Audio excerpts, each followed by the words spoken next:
সুপ্রিয় দর্শক, সবাইকে আসসালামু আলাইকুম। আমরা ঘটে যাওয়া ঘটনা বিবেকের দায়বদ্ধতা থেকে বিশ্লেষণ করে থাকি। আমি একটা ঘটনা নিয়ে আপনাদের সামনে হাজির হয়েছি। সবাইকে বিবেক বার্তায় স্বাগত জানাচ্ছি।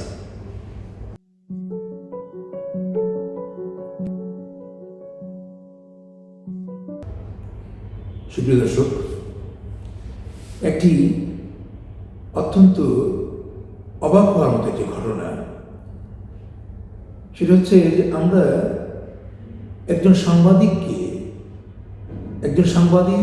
একজন বুদ্ধিজীবী বলতে আমাদের চোখের সামনে একটা সাদামাটা মানুষের চেহারা ভেসে আসতো। হয়তো এটা খদ্দরে পাঞ্জাবি, এটা চশমা, এটা গানি ব্যাগ কাঁধে, এটা কলম, একটা নির্মোহ মানুষ যিনি তার জীবনটাকে মানুষের সেবায় অনেকটা উৎসর্গকৃত আত্মার মতো। কিন্তু কালের আবর্তে সেই চরিত্রটি এখন আর নাই।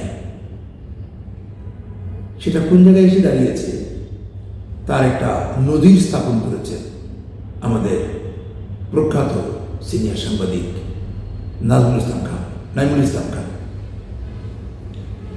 উনার অ্যাকাউন্টে 386 কোটি টাকা সন্ধান পাওয়া হয়েছে, যে টাকা প্রায় সবটাই উনি উঠিয়ে নিয়ে গেছেন। উনি উনার পরিবারের মিলিয়ে শতাধিক অ্যাকাউন্ট, দর্শক ভাবা যায় একটা ব্যক্তি, একটা পরিবারের শতাধিক অ্যাকাউন্ট, এটা মেনটেন করে তো মুশকিল। 12টা ক্রেডিট কার্ড, এবং এক একটা ক্রেডিট কার্ডের লিমিট হচ্ছে 25 লাখ টাকা, 15 লাখ টাকা। উনি ছিলেন বিগত ফ্যাসিস্ট সরকার শেখ হাসিনার তথ্য উপদেষ্টা। তাহলে এবার বুঝেন কি তথ্যের আদান প্রদান উনি করেছেন, যার বিনিময়ে উনার অ্যাকাউন্টে 386 কোটি টাকা আসছে।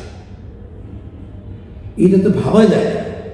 তাই এখন আমাদের প্রশ্ন হলো, নাইমুল ইসলাম খান অনুসন্ধানের কারণে বেরিয়ে আসছে। যদি এই ফ্যাসিস্ট সরকারের পতন না হতো, স্বৈরাচারী সরকারের পতন না হলে কোনোদিন আমরা জানতেও পারতাম না, ভাবতেও পারতাম না যে নাইমুল ইসলাম খানের অ্যাকাউন্টে এই টাকাটা আসতে পারে, বিশ্বাসই করতে পারতাম না।